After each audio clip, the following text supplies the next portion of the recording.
هذا القرآن بأيدينا نور في الظلمة يهدينا. هذا القرآن بأيدينا نور في الظلمة يهدينا. كلمات الله لنا نزلت تصلح دنيانا والدين. كلمات الله لنا نزلت تصلح دنيانا والدين. هذا القرآن هذا القرآن هذا القرآن بأيدينا. هذا القرآن بأيدينا. قد بدد ليل الأوثان قد فجر نبع الإيمان. قد بدد ليل الأوثان.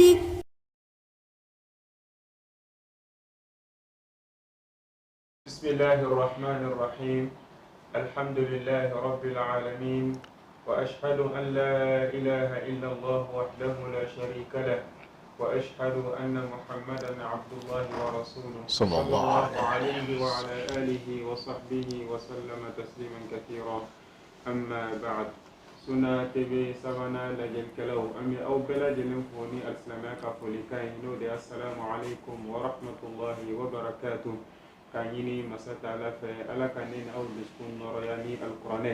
أو كادون غفو أن يعصر كنا من كنا أودي القرآن نور كنا ما مما أن ينما أوي أنفا أن ينكر مغيره الدكتور سعيد محمد بابا سلاي سيرت منين من كنا يا جرالة كفو عندنا ولا نكرا كنا نودي أدعية القرآن الكريم. القرآن بامن فلا أمبلوني الله تعالى كجيني جفو للباي o alqur'anay do minun nana akono anga walanda bina boli o do de ka kaseka o do islamo kaseka o do nunun do fora sura minun kono anu fora aya minun kono kaseku do la nyini minun kono be do nunna kaseka o do wala sigite menen nunun konna nan karamo ay do fola minta awnye aya jira ka ko o be sura min kono o de dayla li sura ne suratul fatiha o do la nyini mimme ola ayo fo awnye sigite menen konna o kɔfɛ dɔw filanan min dara o kan o de ye sura filanan min bɛ alikuranɛ kɔnɔ n'o ye suratul baqara ye n'o ye misi kofɔn sura ye. o sura in kɔnɔna na an karamɔgɔ ye dɔw filanan fɔ anw ye, dɔw min n'o taara nabila ibrahima nɛn ka kisi ani nɛɛma bɛ a ye. o nabila ibrahima a y'o dɔw in kɛ ka ɲɛsin yɔrɔ min ma, ka ɲɛsin dugu min ma, o de ye makan ye. a ye dɔw in kɛ ka ɲɛsin makan ma, k'a ɲini masa taala bolo ala ka basigi kɛ ala ka makan kɛ basigi dugu ye, ka dunga fa sabati a dugumɔgɔw ye. o la halisa an bɛ kuma galamadenya karamɔgɔ ma, halisa dɔw min n'o bɛ da nin kan a ka se ka o dɔw lase anw ma. la docteur salamu aleykum wa rahmatullahi wa barakatuh. wa aleykum salam wa rahmatullahi wa barakatuh. bismillahi rahmani rahim. alhamdulillahi rabbil alamin, wassalatu wassalamu ala khatamin nabiyyin wa ala alihi wa sahbihi ajma'in, amma ba'd. an kelen ko ka Allah subhanahu wa ta'ala tanu ka sali cide bayinga ana ka so dungo ana ka sahabaw an balmaw fo Sunna TV savana jama nin kene inga no ye qur'ana noro kene qur'ana noro kene mi Ustaz Muhammad kuma ye kuma nye blake chogo ya mina anana se babu minuma o ye qur'ana duwawu ye adiyatul qur'an duwawu minu nolu nana qur'ana kono ko ke wala na kerengere ni wala na minu sa na be ke an seme yoro ye tuma mina amba mako nyini Allah subhanahu wa ta'ala ale de ye mako bela jele nyina bo baye aywa mauta wo sababu de koy ni ala ko aba nyina bo abena ni sababu nya koy hali sababu yere sete ala anta ka lamaga ngatuna Allah subhanahu wa ta'ala ba nyina bo tuna halisa ambe do hukumu konnana comme qur'ana do ambo de la aywa fana be do de kofo aywa an fana ka ga nyogon soro anga se ga nyogon soro ka nyogon hakili jigi nin keninga ote jabarani so nyewa no Sunna TV savana ye kuna be do winge aywa o so min flene ala ka barka do ala ala ka sinsi mamin be wulka jola abara wala ibita soro an chama be nafa soro an tu don yere se ga nye do jaye do rebe no lu jaye fana te bon nga we bara mina na'am ala bara de don ambe ala dele ala ka no sara ala ka barka don o ka bara nunu ala ko ka bara o sinsi wala ustad muhammad ambe temeni wala ndeni na'am ko adiyatul qur'ani na'am qur'ana duawo ala wole minu nolu nana qur'ana kono aywa nolu fora o koro ka fo olu nana ala ka jonyuma ala ka jon samantiwo ala ka waliyu nando ba fo ka fo ko waliju de arabukan yere de al waliyu aywa maminu nuka ko belajelen semene be ala la ala yu ka ko fana ta o de waliyu ye otmana olu ka duawo o ba qur'ana kono akilla ke to ni mangoni atete mawlu taka otuna halisa o babu inasa no ya qur'ana duawo nunu ye ambe suratul baqara konnana suratul baqara anga sigite menena anye duawo kele anyota onana sura ya ayan keme ani muga ani woro ango jumga duawo de no nabi ibrahim alayhi salam ala teli aywa ango yoro inasa onana kisa mina duawo de tugutugura nyogona nga bele gele na la yini otona ambetani odesa feminye duawo flana o fana nana ayan keme ani muga ani wolonvla Allah subhanahu wa ta'ala masai da ba fonyina wa idh yarfa'u ibrahimul qawa'ida min albayt wa isma'il ربنا تقبل منا إنك أنت السميع العليم وتب علينا إنك أنت التواب الرحيم ربنا تقبل منا إنك أنت السميع العليم أي أدنى وتب علينا وغيره أيوة ينيروينا ربنا تقبل منا إنك أنت السميع العليم أيوة نيأكدو فلاني دعوة تمني أن يفولو منجي كو ربي ما كلم بافو ربي انتجي يانو أكو ربنا أنتجي أني جون دينو وفرانينا آية كنا وني أدنجي إسماعيل عليه السلام afani ala ka cidenye ala barka do nin duina ngoy samande ala de tay koy ababla yorola yoro min gadi ay Allahu a'lamu haythu yaj'alu risalata faye ala ka cidenye aywa den fanaye ala ka cidenye oy Allah subhanahu wa ta'ala ka koketode huwa fa'alu lima yurid min gadi ala abodeke to nanga ka samande de nyini nunu mo fla de kunno fa ani den fa ye ibrahim ye den o ye ismail ye o de ka ala wele ni cogo yayina ko rabbana amma parce rabbana nana ni cogo no ko ya rabbana o to na imba fo iko rabbana iko ya rabbana ni bela jelenye ibe ka ala de wole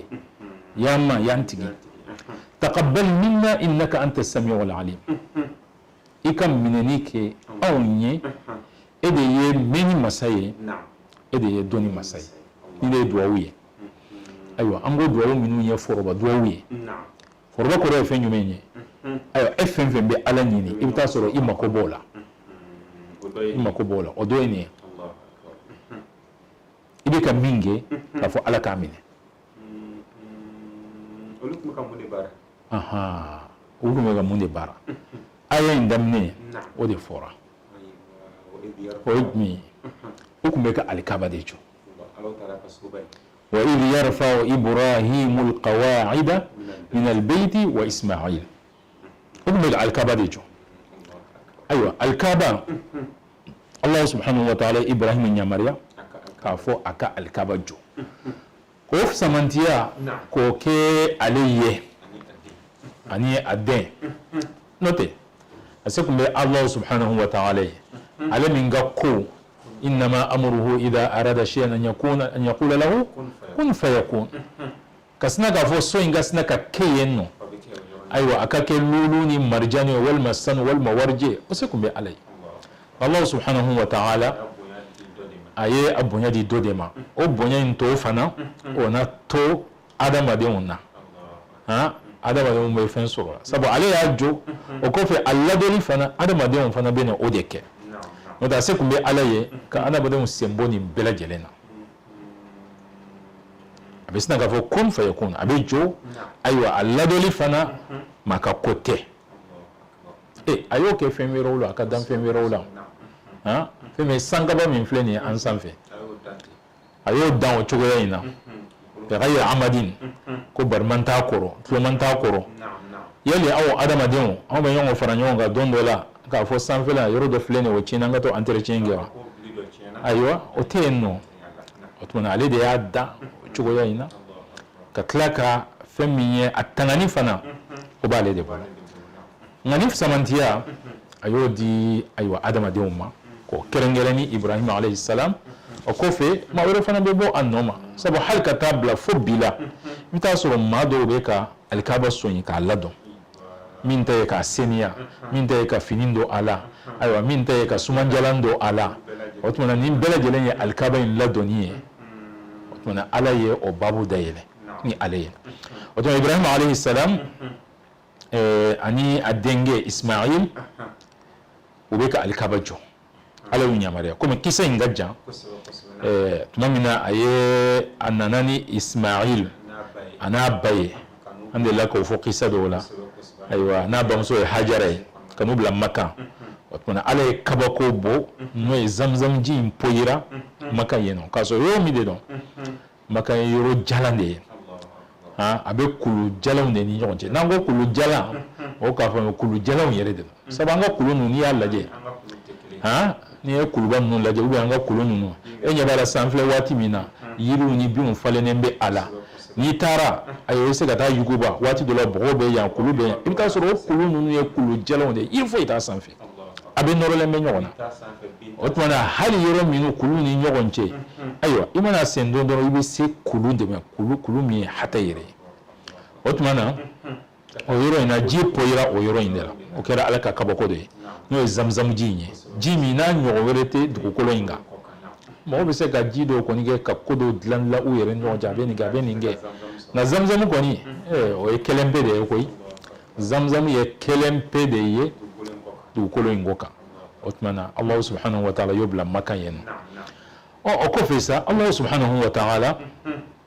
a ye ibrahima yamaruya k'a k'a ka so jɔ nin yɔrɔ in na a y'a yɔrɔ de yira a la yɔrɔ in kɔni k'u lakodɔnnen don k'a k'a jɔ yen nɔ o tuma na a fana y'a fɔ a denkɛ ɲɛna ko ala ye ne yamaruya n denkɛ ni baara dɔ ye ko n ka so dɔ jɔ nin yɔrɔ in na ko e bɛ n dɛmɛ wa a ko n b'i dɛmɛ o tuma a y'a jɔli daminɛ olu fila de tun bɛ k'a jɔ o de fɔra an ɲɛna yali maa tɔw tun bɛ min alahu subhanahu wa taala an ma fɛn fɔ an ɲɛna o sabu o y'a sɔrɔ maa dɔw sigira dugu in na ayiwa minnu tɛ ninnu ye u sigira jurhum u sigira ismailu n'a ba kɛrɛfɛ nka so joli la alahu subhanahu wa taala a ko ibrahim ani ismail olu de tun bɛ k'a jɔ a n'a denkɛ wa idh yarfa'u ibrahimu alqawa'ida ayiwa n'o ye jesun ninnu ye seleke ninnu a bɛ k'olu wuli k'olu kɔrɔta wa ismail wa idh yarfa'u ibrahimu alqawa'ida min albayti wa ismail o qawa'idu ninnu seleke na a bɛ k'u wuli a kɔrɔ o bɛ k'a jɔ hali n'a y'a sɔrɔ dɔw ko nin yɔrɔ in na ko n'a ko k'a fɔ yarfa'u alqawa'id wa idh yarfa'u ibrahimu alqawa'id ko kɔrɔ k'i bɛ taa sɔrɔ lasili de tun bɛ yen k'o bɛ k'a jɔ o de kan o kɔni o yɔrɔ in an b'a fɔ Allahu a'lam ko ala de b'o dɔn yali sifasuma dɔ tun bɛ yen o tun bilala yen nɔ kɔrɔ u y'a wuli o kan wa walima ala ko a wuli nin yɔrɔ in na sabu a nana hadisa la cogoya min na abdullahi ibn abbas ka kumakan in na ko yɔrɔ in tun ye tintin ye ni ji woro nana ji woro bɛ munumunu a kɛrɛfɛ k'a ko k'a k'a jɔ o yɔrɔ in na nka k'a fɔ lasili dɔ tun bɛ yen malikaw y'o jɔ adamu y'o jɔ sisi y'o jɔ walima karasa y'o jɔ o tuma na o kɔni mana o daliluya ninnu o kɔni o bɛ gafew kɔnɔ o tuma qawaid a bɛ se ka na nin yɔrɔ in na k'a fɔ a bɛ ka seleke wuli sabu o ka so de jɔ alikaba kɔni o y'a jɔ ni ayiwa faraw ye a dɔ la n'an tilara nin fɛn ninnu na ayiwa nin duwawu ninnu tugutigilen bɛ ɲɔgɔn na fɛn min ye alikaba tariku an bɛ se ka dɔɔnin fɔ a la hali n'a y'a sɔrɔ a bɛ fɔ kɛnɛ wɛrɛw la ayiwa Sunna TV bunakun kan nka komi duwawu nana duwawu kun fɔlɔ yɛrɛ fatiha kɔfɛ o nana bɛn duwawu minnu fɔra ka bɛn alikaba ko ma ka bɛn makan sigili ma o la o tun bɛ ka so de jɔ alikaba de jɔ ayiwa kuto ka jɔ u ka damakasi kan kun ye fɛn jumɛn ye rabbana taqabbal minna innaka anta samiul alim ninnu ye Allah subhanahu wa ta'ala ka jɔn minnu sɔnna ala ka jɔnya ma ka sɔn jɔnya yɛrɛ ma koyi u b'a de kɔnɔ u tɛ bɔ kɔnɔ misqala dharrati munna ala y'u bila baara la k'a fɔ u ka nin baara in kɛ ala ko baara de ala de y'u yamaruya k'a fɔ a y'a kɛ o tuma u bɛ k'a kɛ u bɛ ka baara min fana kɛ baara min n'a ɲɔgɔnna tɛna kɛ fana dugukolo kan n'o ye ala ka sɔn ye o joli maa minnu bɛ a ko sinji u bɛ k'o de fana kɛ olu bɛɛ lajɛlen na u bɛ hami k'u ka jɔnya yira k'a fɔ ala e de y'an ka nin kɛ an bɛ k'a kɛ fana nka o bɛɛ lajɛlen na anw b'i deli an bɛ ka min kɛ an minɛ an ye n ko san ka sara ɲuman sɔrɔ o la o sera n'a yɛlɛ fɛn dɔ kana don a kɔnɔ min bɛ u bɔnɛ min b'o bɔnɛ n'u t'a baraji sɔrɔ komi fɛn jumɛn misaliya bolo ayiwa fɛn minnu n'olu bɛ se Allahu subhanahu wa ta'ala ma yɛrɛ yira ani tɔgɔ ɲini sabu sitana ale min ye an jugu ye ni kɔni n'i bɛ ala ka sira in kɔni kan tuma o tuma a b'a laɲini a ka taa sira tigɛ k'i cɛ ne ka bɔ a kan walima ka sira de tigi ye i bɛ taa jɔ i tɛ tɛmɛ yɔrɔ sɔrɔ a bɛ ja minnu fili maaw ɲɛ o dɔw ye yɛrɛrantiya ye fɛn wɛrɛw ye ka kɛ yɛrɛrante k'a kɛ tɔgɔ ɲini ye walima ka ala kɛ yamaruya kan ka a sɔsɔ ala ko i k'a kɛ ten nɔ e b'a fɔ a ye nin kɛcogo in de ka ɲi n'o kɛra ka ban ayiwa baara tɛ minɛ o tuma na Ibrahim alayhi salam ani a denkɛ u tun bɛ ka ala deli nin de la baara ka minɛ o de kama dɔnnibagaw yɛrɛ b'a fɔ k'a fɔ nin de kan ka kɛ ayiwa mɔmini jɔ ɲuman i kɛra cɛ i kɛra muso ye ni i ka hami baara ɲuman i ka se k'a kɛ i ka tila ka hami a ka minɛ fana sabu o de y'a laɲini ye hami ko fila i ka hami i ka se k'a kɛ i ka tila ka hami a ka minɛ ne bɛ hami ni nin bɛɛ lajɛlen ye kɔnɔguwanko de don i b'i sɛmɛ ala de la o tuma a kɛli yɛrɛ i bɛ ala deli ala ka fanga d'i ma ka ŋaniya d'i ma i ka se k'a kɛ ko in b'o fana de bolo koyi o de kama i b'a ye fɛn min ye ala ko ye a misaliyaw ka ca seli filɛ nin ye misiri tan filɛ nin ye i bɛ taa sɔrɔ ayiwa ala ka welekan o de bɛ bɔ misiri kɔnɔ Allahu akbar Allahu akbar hayya ala salati hayya ala falah ayiwa k'a fɔ aw na ayina i bɛ taa sɔrɔ o lahalɛ na o misiri filɛ misiri da filɛ nin ye a ɲɛsinnen bɛ kare min ma dɔw sigilen bɛ gɛrɛn na u tulo bɛ a la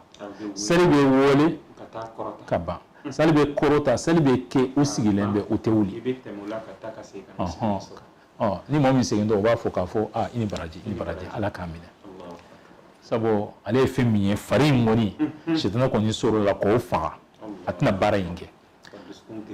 o tuma na jɔn bɛ hami ayiwa i ka se k'a kɛ de ala ka farifoni d'i ma k'i ɲɛsin a ma i k'a kɛ o ye ko ɲumanba de ye o tuma na o min filɛ nin ye i bɛ ala deli o de la o de kama an bɛ ala deli bato n'a kun bɔra i ka ala deli de ala bɛ fanga d'i ma cogo min i ka se k'a kɛ ka farifoni d'i ma i ka se k'a kɛ ka limaniya d'i ma i ka se k'a kɛ o tuma na o kɔfɛ n'a kɛra sa i ka hami ka kɛ k'a fɔ ala k'a minɛ sabu ka hami ni o ye o bɛɛ lajɛlen bɛ e ka majigi de yira ka yɛrɛ kolo ala ye k'a fɔ ale de ye masa ye k'i ka jɔnya yira ala la ko in ye o de ye o tuma Ibrahim alayhi salam ani Ismail u y'an kalan o de la o la n'i ye ɲuman kɛ ka ban e kɔni wala nin kɔni ɲuman kɔni kɛra fɛn wɛrɛ tɛ nin nɔ nin bɛ minɛ de an donna arijana kɔnɔ ka ban ayi e ka hami ka kan ka kɛ de a ka minɛ i b'o duwawu min kɛ de Allahu subhanahu wa ta'ala a bɛ jɔnw kɔrɔta ni sira min ye o fana y'o yɛlɛyɛlɛnna dɔ de ye o tuma hali n'a ye baara ɲuman kɛ ayiwa an nana ɲɔgɔn sɔrɔ misirijɔ de la an nana ɲɔgɔn sɔrɔ kuranɛ kalanni de la an ye nin baara ɲuman in kɛ an ka ka duwawu kɛ ɲɔgɔn ye k'a fɔ ala k'a minɛ o de kan ka kɛ o tuma ninnu ye an kalan o de la rabbana taqabbal minna yamma e ka minɛ an bolo baara in minɛ an bolo innaka anta samiu al-alim e de ye mɛnni ma se e de ye dɔnni ma se a kɔrɔ an bɛ ka damakasi min kɛ i la e Allahu subhanahu wa ta'ala e b'a mɛn al-alimu e de b'an ka lahala dɔn o tuma nin de kɛra u ka duwawu ye i ka jaabi an ye sabu e y'an ka kumakan mɛn i y'an ka damakasi mɛn ayiwa i b'an ka lahala fana dɔn an mako bɛ nin na o la nin de fana ye laɲini ye koyi nin duwawu min fana filɛ nin ye Ustaz Muhamad yɛrɛbana kɔni an mako bɛ nin na de sabu baara in a kɛli alhamdulilayi o ye koba ye nka nafa yɛrɛ ye min ye o tun a ka minɛ o minɛni Allah subhanahu wa ta'ala a y'a fɔ cogoya la yɔrɔ dɔw la i b'a ye k'a fɔ ni minɛni kɔni kɛra ka ban ayiwa o ye doni jiginnen ye nka n'a ma minɛ doni ma jigin dɛ innama yataqabbalu Allahu min al-muttaqin ko Ala bɛ minɛni kɛ Ala ɲɛsira jɔnw de bolo o kɔrɔ ni Ala y'a minɛ e farila o jɔn ninnu de kan Ala ɲɛsira jɔnw fana olu fana de bɛ kisi o tuma minɛni in kɔrɔ ye o de ye o de kama Ala ka jɔn ɲuman dɔ ko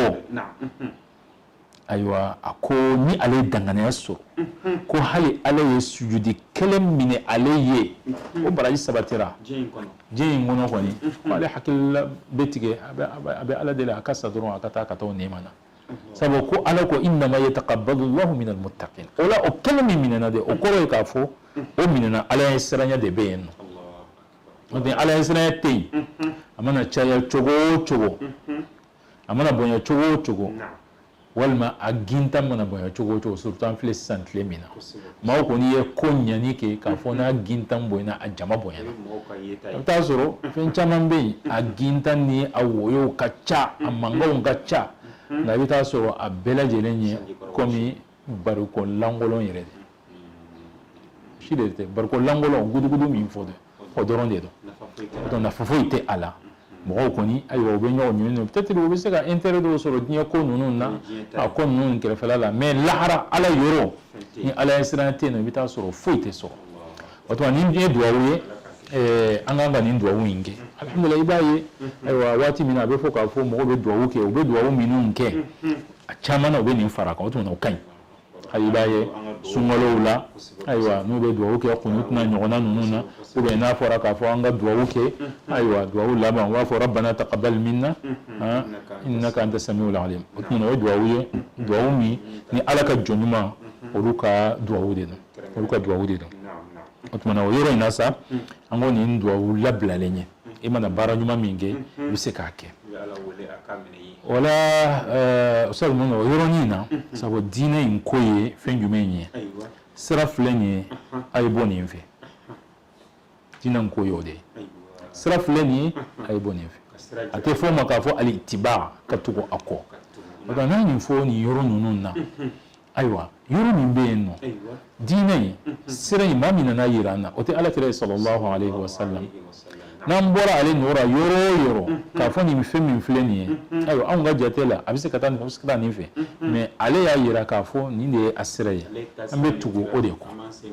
voilà an bɛ tugu o de kɔ o tuma n bɛ nin fɔ ka da fɛn jumɛn kan ayiwa a fɔra k'a fɔ baara ɲumanw a kɔfɛ nin duwawu ye nin bɛ kɛ a ma kɛrɛnkɛrɛn k'a fɔ fo a ka fɔ lahala kɛrɛnkɛrɛnnen dɔw la n'an bɛ fɛn jumɛn ma a fɔ masalan k'a fɔ ni e tilala seli la ayiwa farila seli ninnu na ayiwa e ni karisa a ye ɲɔgɔn fɔ k'a fɔ fo a ka fɔ rabbana taqabbal minna komi n'i m'o fɔ a bɛ komi sisan e ye baara min kɛ kɔni a ma dafa yɛrɛ de o tuma duwawu de don a bɛ se ka kɛ komi duwawu wɛrɛ fana bɛ se ka kɛ cogoya min na o tuma yɔrɔ in maaw ka yɔrɔ ninnu faamuya sabu n'a fɔra k'a fɔ nin ye fɛn ɲuman dɔ ye a kɛra nin lahala ninnu na nka lahala dɔ bɛ yen nɔ a ma fɔ olu la n'i y'a fɔ dɔ ɲɛna k'a fɔ nin ma fɔ nin yɔrɔ in na dɛ ale bɛ miiri de ko tuma na ko nin fana ye kojugu ye wa ko in tɛ kojugu ye dɛ nka a fɛnna lahala min na o de b'a kɛ kojugu ye a fɔra lahala min na o de b'a kɛ kojugu ye k'a kɛ min komi dɔ salila ayiwa Ala ka jɔn ɲuman dɔ ɲɛna waati min ni seli balilen de don ko karisa kana seli a tilala k'a fɔ a ɲɛna ko est-ce que Ala bɛ sɔn ka ne jangata seli kan seli ye fɛn ɲuman de ye ko Ala t'i jangata seli kan dɛ Ala b'i jangata a ka ɲamarikan sɔsɔli de la a ka ɲamarikan sɔsɔli de la o to no yoro yin fo mo ko janto la ka famu ya soro olula na fora ka fo ayo femi ya kotigi na unya fo chogo ya ina amba fo ka fo ala kila de sallallahu alaihi wasallam sabu ala de Allah se ale ba Allah se ka ba Allah subhanahu wa ta'ala yoro ngam de ala kala nini don ala tini mo kon se ko don fa ale nana ni femi ale nana ni qur'an yi ale nana ni sunna yi otuma sallallahu alaihi wasallam na ya bila yoro mina amba danyen wala sisan an ŋun duwawu filanan min ta n'o ye Ibrahima ni Ismail olu fila de ka duwawu ye o tuma na an bɛ se k'o fara an ka duwawu kan n'a b'an ka duwawu la an b'a sinsin fana rabbana taqabbal minna innaka anta samiul alim o la mɔgɔ bɛ se k'a fɔ nin cogo in na hali kelen komi i bɛ se k'a yɛlɛma n'i bɛ arabukan nasara dɔn k'a bɛn kelen fɔ cogo ma naam k'a fɔ n'a fɔ rabbana i b'a fɔ rabbi taqabbal minna taqabbal minni voilà na baasi tɛ o la o tuma o bɛ kɛ kuranna duwawu la mɔgɔ b'o ɲininkali kɛ waati dɔ la hali kɔsɔn na a ma mɛn dɔw y'o ɲininkali kɛ k'a fɔ kuranna duwawu waati dɔ i bɛ taa sɔrɔ a fɔra n jɛmɛ kelen b'a fɛ yali bɛ se k'a yɛlɛma wa walima i bɛ se ka i ka laɲini dɔ don a kɔnɔ wa ɔhɔn laɲini bɛ don a kɔnɔ sabu o yɔrɔ in na e bɛ ka duwawu de kɛ e bɛ ka ala wele de kɛ nka nin fɔcogo min filɛ nin ye ayiwa komi a bɔra ala ka jɔn ɲuman ninnu a bɔra olu da la o tuma na sikasi t'a la barika bɛ o de la kosɛbɛ o tuma na i fana bɛ a fɔ ka da o de kan nka fɛn min ye kuma kɛcogoya nka k'o yɛlɛma baasi tɛ o la o la an bɛ se k'a fɔ nin de ye aya filanan ye duwawu nana o kɔnɔ a bɛ komi aya naani de tugutugulen bɛ ɲɔgɔn na duwawu b'a bɛɛ lajɛlen kɔnɔ aya naani fɔlɔ an y'o fɔ o kun ye makan sigili ye filanan o kun ye jumɛn ye o ye alikaba joli ye wala alikaba fana o ye makan de o yɔrɔ in na o kun bɛ ka hami ni fɛn jumɛn ye o kun bɛ ka hami ni baara in minɛni o bɛ ka ala baara min kɛ k'a fɔ o tuma na an k'o fara an ta kan n'i ye sera ka ɲuman min kɛ ayiwa ala deli k'a fɔ ala k'a minɛ i ko duwawu kɛ an k'o duwawu kɛ ɲɔgɔn ye fana o tuma na an b'o duwawu fana kɛ halisa an ka baara ɲuman kelenw n bɛ ala deli ala k'a bɛɛ lajɛlen minɛ ala k'o kɛ baara minɛni ye wala o sɛbɛn Muhammad hali n'a kɛra kuma ɲɛbɛlɛ de waati n'a cogoya kama i b'a ye nin yɔrɔ in na an ko duwawu naani tugura ɲɔgɔn na aya naani kɔnɔna na o tuma na filanan Ibrahima alayhi salam a n'a denkɛ Ismail olu ye ala wele minɛ na rabbana taqabbal minna innaka anta samiul alim o tuma na aya 100 ani aya 27 na aya 100 ani 28 na duwawu de fana nana kɔnɔ o fana tugulen bɛ nin na nka a fana bɛ makani alikabako in kibaruya de la nka laɲini kɛrɛnkɛrɛnnen dɔ kɛra o la o ye mun de fɔ rabbana waj'alna muslimayni lak wa min dhurriyyatina ummatan muslimatan lak wa arina manasikana wa tub alayna innaka anta tawwabur rahim Allahu akbar nin kuma ninnu kuma baw de bɛ a la laɲini baw de bɛ fana bɛ a la kuma baw de fana de ye a ɲini masa in fɛ nun fila u fila de ka kumakan ye nin ye fa ani den nin du barikalen ye du min ayiwa Allah subhanahu wa ta'ala ma ɲɔgɔn bila adamadenya la dugukolo kan n'o Ibrahima alayhi salam sabu n'a nana an kuntigi Muhammad sallallahu alaihi wa sallam a bɔra nin du in de la a bɔra o de la ale bɔra Ismail de la Ismail fana bɔra Ibrahima de la o tuma nun fila u bɛ ka ala deli tuguni ربنا وجعلنا مسلمين لك على أنفلك يركلباو يه مسلمين يسكا فو اسلامي فلا اسلامي كولو فين يمي يركلبا وتما ودي كما انغو كافوني يالاجي ايوا قران لا والمؤمنين اهل السنه لا الله سبحانه وتعالى اكدينا togo min bɛ a la n'o y'a togo lasila foroba togo ye a nɔfɛ mɔgɔw fana togo ye o ye silamɛ de ye koyi kabini an fa Adama alayhi salam fo ka taa se Muhammad ma o ye silamɛ de ye waati dɔ la maaw bɛ se olu sɔrɔ lahala dɔ la u bɛ togo dɔ ta u yɛrɛ ma yahudiya nasara sabi n'o tɛ silamɛ de don voilà a filɛ nin ye ninnu bɛ ka ala de deli k'a fɔ ko ala k'u kɛ silamɛ ye o silamɛya min filɛ nin ye o yɛrɛ fana ye yɛrɛkɔlɔ ye silamɛya yɛrɛ kɔrɔ ye fɛn jumɛn ye k'i yɛrɛ kolo k'i yɛrɛ di ala ma k'i yɛrɛ di ala ma o de ye silamɛya ye o yere de min fana filene na be bo yere la Allah subhanahu wa ta'ala jom min ni ode no te bele jene ala de tay koy itse ka bo ala tayala du ko min filene itse ka ta yoro yere la sanga be bo de koro aywa ibe tasra mina fana ibe ta laban yoro mina isete ala na don sera halla ya soro ire ga kuma ibe kande kono gardi ubi kerefe gendarme ubi kerefe aywa arme ubi kerefe malikal mauti fana be ni takatani ka fo tumana ala de tay nga jom minnu fana sonna ni o ye o dusukun na ka fo awnye ala de tay ala kan be olu de ma o de islam yawe tumbe ala de ala kan fara olu kan minnu sonna ala ye ka fo anye ele tay aywa anya fo ma fo ye nga an sonna ka fo anye ele tay anya nyere kolo iye iko nga ke chuma nga ke ten o tuma munu ya o do de ke rabbana waj'alna muslimin lak wa min zurriyyatina ummatan muslimatan lak an ka bɔnsɔnw fana i ka manton bɛ olu la minnu ye silamɛw minnu ye yɛrɛ kolobagaw ye u ye o la nin yɔrɔ in na sa n'i y'a ye ala ka jɔn ɲuman ninnu maaba ninnu ka duwawu u ye duwawu kɛ u yɛrɛ fila ye ka duwawu kɛ u bɔnsɔnw fana ye an hakili la o kɔni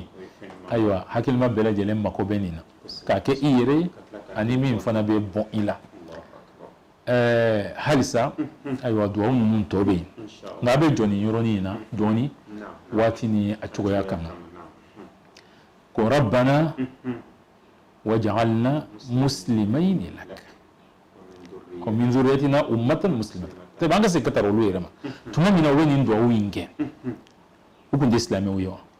silamɛw de kun don yɛrɛ kɔlɔbaw de kun don nka ni nin fɔra yɔrɔ o yɔrɔ o kɔrɔ de ye ka i sabati nin kan o ka sabati silamɛya in kan fo ka taa ala kunbɛ ɲɔgɔn na n'a fɔra k'a fɔ k'an kɛ silamɛ ye a kɔrɔ ye o de ye munna n ye nin fɔ sabu kuma dɔ bɛ yen nɔ waati dɔ la n'a fɔra ayiwa dɔw bɛ munumunu k'a fɔ k'u bɛ fiɲɛ de don a la k'a fɔ an b'an ka fɔ o cogoya in na k'a sɔrɔ baasi tɛ a la ayiwa ni Allahu subhanahu wa ta'ala ye maa min garijɛgɛ den na ayiwa an bɛ duwawu kɛ k'a fɔ ala k'a balo ala k'a kɛ silamɛ ye dɔw b'a fɔ k'a fɔ ko a silamɛyalama de nana sabu a nana hadisa dɔ la ko kullu bun adam yulad kullu mawludin yuladu ala al-fitra k'a fɔ a silamɛyalama de nana o tuma k'a ye silamɛ de ka bɔ o duwawu kɛ a silamɛyalama nana nka k'a fɔ ala k'a kɛ silamɛ ye o duwawu in de bɛ kɛ n ko sɔn laɲini k'a fɔ ala k'a sabati de a kana yɛlɛma o tuma o duwawu in ka ɲi de fiɲɛ foyi t'o la k'a fɔ ala k'a balo ala k'a kɛ silamɛ ye ala k'a kɛ mɔɲɔ o tuma na o duwawu in o ka ɲi a kan ka fɔ ka da nin kan o tuma laɲini k'a sabati komi an ye min fɔ suratul fatiha ta la n'o ye ihdina siratal mustaqim donc min b'a fɔ k'a fɔ ayiwa nakarili ni ayiwa kanagɛlɛya k'e b'a fɔ k'a fɔ ala k'an kana k'o kɔrɔ ye k'a fɔ k'i tɛ kana de kan ayi an bɛ kana kan nka an ka laɲini ye de ala k'an sabati o kan o tuma na n'a ko ayiwa rabbana waj'alna muslimayni lak o tuma na ka duwawu kɛ o yɛrɛ o tuma na o duwawu in an bɛ se k'o kɛ an yɛrɛ ye o bari an kan k'o kɛ an yɛrɛ ye k'a fɔ ala ne kɛ silamɛ ye ala n bɔnnaw kɛ silamɛ ye o tuma ni Ibrahima alayhi salam ni ye a ka duwawu ye nka nin duwawu in na fɛn wɛrɛw nana olu fana fɔra olu bɛɛ lajɛlen forobafɛnw de don Ibrahima y'a fɔ komi an fana bɛ se k'a fɔ cogoya min na o tuma halisa ni Allahu subhanahu wa ta'ala ye sigiyɔrɔ yira an na ayiwa an ni Sunna TV jɛkulu an na ɲɔgɔn hakili jigin nin bɛɛ lajɛlen na kuranna nɔrɔ in kuranna min Allahu subhanahu wa ta'ala y'a kɛ nɔrɔ ye ni a ye maa min dusukun nɔrɔ e kɔni e bɛ yelen de la i bɛ taa fan dɔn i bɛ na fan dɔn i ɲɛsinnen bɛ yɔrɔ min i b'o fana dɔn i ka laɲini ye min ye i y'o dɔn laɲini jumɛn b'an bolo arijɛnɛ ye an k'o sɔrɔ ala k'o nɔgɔya an bɛɛ lajɛlen ye ala k'an kisi ni maa min ni kuranna ko tɛ e ta la sa e kɔni bɛ dibi de la n'a tigi mana diɲɛ sira fɛn fɛn na ka kalan suguya fɛn fɛn na ayiwa maaw ka titiri bɛɛ lajɛlen d'a kan ka diplôme bɛɛ lajɛlen d'a kan nka kuranna ko in t'ale ka ko ye a tigi bɛ dibi de la a tɛ taa fan yɛrɛ dɔn a yɛrɛ la o de fana ye hakika ye o tuma halisa an bɛ ala deli ala k'an dusukun nɔrɔ ni kuranɛ ye ala k'an dusukun nɔrɔ ni kuranɛ ye ala k'an gana ni kuranɛ ye ka duwawu kɛ ko kura ye sigi fana laban na halisa sababu minnu kɛra ayiwa min y'a to an sera ka ɲɔgɔn sɔrɔ nin kɛnɛ in na no ya an ka television so yin al sambi ala de ala ka barka do ala aywa baraka la ala ka barka do ala o ye wulka joni cesiri mina ala ka bela jelen ke bara minene tuna fana ba fo de o chugoya ina aw nye anu ulu bela jelen ye rabbana taqabbal minna innaka antas samiul alim na'am ولا سنة في سبنا لجل كلو أمي أو بلا جل فوقاني مسألة لك فمن قرلك أن قلم بؤلة هذا وصلى الله على نبينا محمد والسلام عليكم ورحمة الله وبركاته. هذا القرآن بأيدينا هذا القرآن بأيدينا نور في الظلمة يهدينا كلمات الله لنا نزلت تصلح دنيانا والدين هذا القرآن هذا القرآن هذا القرآن بأيدينا هذا القرآن بأيدينا